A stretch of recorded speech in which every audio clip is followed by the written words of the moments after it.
Super chats. We are going to move on to some Spurs and City chat as well on this feature-length show today. I want to ask a question, Staffy, just because I want to understand what you mean. You sort of said the team was picked today because people work hard in training. Are you saying if Sancho played today, we would be better? Don't do that. No, I'm asking. I'm going to go into specificity. I don't like. I know a lot of people do, but I don't like ambiguity. What are you actually saying when you say that? Be specific. I am saying that the manager got the players that he wanted on the pitch today, including it was his decision not to play Pellistri and to tweak the system, and it still didn't work. So I want consistency now. I want to see what's going to happen in the next game after we just got battered today, and these players did not perform to the standards that I was promised. I was promised that every day you have to meet the standard at United. See, this is why I wanted to ask you. I'm cutting you in.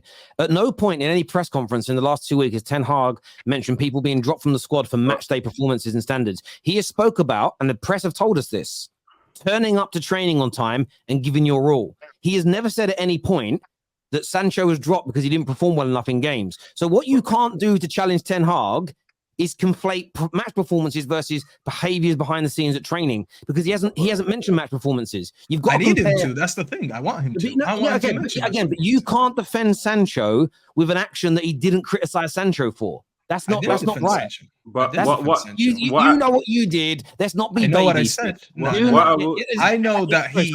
Listen, Staffy. I love you, bro. But you know exactly what you were implying with that comment. Let's not sit here and be children. This fan base values athletes over technical players, and then they wonder why we look shit on the pitch. So I don't care at the end of the day. Listen, I don't care at the end of the day who trains well. Bro, I was on my knees for Jadon Sancho to come to the club. The difference between you and me is I was seeing. We didn't want Mount. We didn't want. We wanted Sancho. What we want? Do you know what we want, Staffy? This isn't about athleticism versus technical. This is not about athleticism versus technical ability. This is about delivering for the goddamn fucking club. And I don't care whether you're Sancho or McTominay. If you don't perform, I don't want you on my club. I don't want you on my club. It's not about athleticism. What I will say in defense of Staffy, though, is when you make a statement like that, when you call a player out, when you hang him out to dry, there's a 2-week assassination campaign against a specific player. You can't lose that next game. Agreed. Agree with that. 100%. And you can't 100%. Get smoked the way that you did. So now it's looking techie, because it looks like the players don't know what they're supposed to be doing. I don't know if they really have trust in what the game plan is, and the game plan goes out the window as soon as we concede a goal. Now it's all 100. Dizzy, you're spot on with that. He had to win today. I said it yesterday on Sam's show. He's put this pressure on himself now, Ten Hag, by doing this. Again, where I'll defend the manager of Man United, irrespective of who it is. You can't compare apples with oranges when it comes to standards. There's a few people that said Terry asked ridiculous specific questions on purpose. Yes, I did ask Staffy a specific question on purpose, not to catch him out. So this isn't about defending Ten Hag per se. I believe there's a mentality issue in this dressing room that's existed for over 10 years. I don't believe it's necessarily training drills. I think they can help improve. But for me, someone who used to be an athlete, I am looking at other athletes, and I look at people who, as soon as they can see, the confidence goes. Yep. You know, Mike Tyson had a great saying for this, and being someone from a fighting background, you see it. Everyone has a plan until they get punched in the face. That's Man United. We are literally what Mike Tyson was talking about. So I'm asking because I don't think it's about making us technically more proficient, because I see less technical teams move the ball with more confidence. So for me, this is about the mentality. And again, I know that triggers people because they just want to hear Rashford shit on the ball. You can get a better player than Rashford, technically. That isn't going to fix Man United. Do you know why? And Staffy's proven this. Because we sign lots of technical footballers, and they don't make us better either. There's a mentality issue at the club. We didn't play to their strengths. That's what I said. We're playing a system that doesn't accommodate the players that we have. So I don't know. We've done that with every single manager since Fergie. No, none of that. So you're telling me... And what we've done since Fergie is sacrifice our best players all the time. Let me finish my question, because you don't know what I'm going to say yet. Are you saying since Fergie that we have all the good quality technical players we've signed, we've never had a system or training or a manager that's good for them? Oh, yeah, most times than not, yeah, 100%. Yeah. So again, my point is I'm talking about this on a macro level, not specific to today. I'm talking about we've been doing this for 10 years. That's why it's so hard for me, Staffy, just to focus on one match. And you'll hear Roy Keane say the same thing next time he talks. He'll say things like, Well, these players threw the previous 6 managers under the bus. Why are they not going to do it again? Because it persists and it moves on to the next group of players because we never eradicate it. This stuff needs to be fixed before we even think about how football looks. The reason why Postecoglou's got his team playing well is because that dressing room isn't broken and toxic.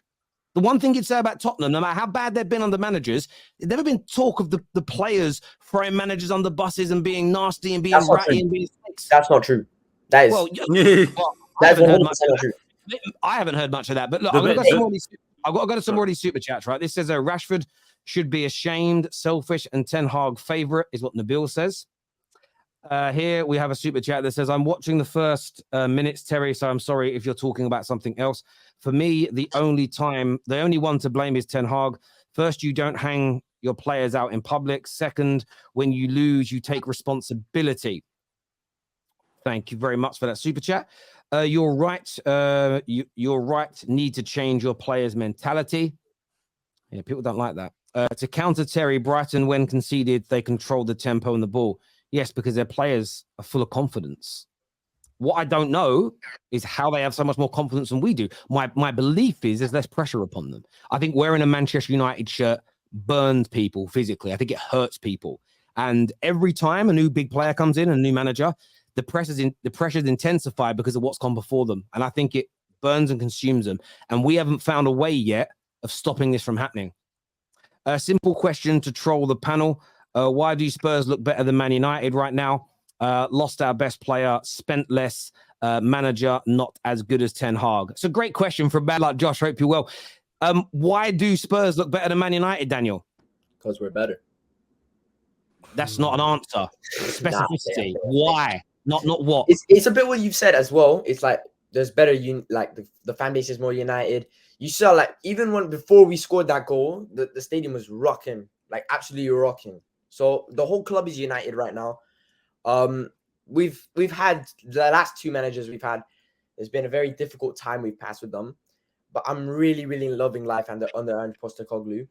Everybody's just united. It's just like it's like an actual football club. It's a functional football club. This is something I haven't seen like in ages. Terry, I had told you like a few weeks ago before international break that I was gonna take a break, and I wasn't gonna come back till probably late after the North London derby because I had school stuff. I had to like come back on, man, because the emotions I've had watching that game, I've never passed more emotion watching a football game in my life. And that has to do with the new manager appointment, the way that the club is being run right now. And it's just generally like something that I haven't seen in my whole life supporting Tottenham is Tottenham being run functionally. There's still some things that need to be solved. Our squad depth is still crap, but there's things that are going in the right direction right now. And that's why we look better than Manchester United. Listen, listen, you can feel that fact. The fact you guys were singing after 2 games, we've got our club back. It's a big part of it. And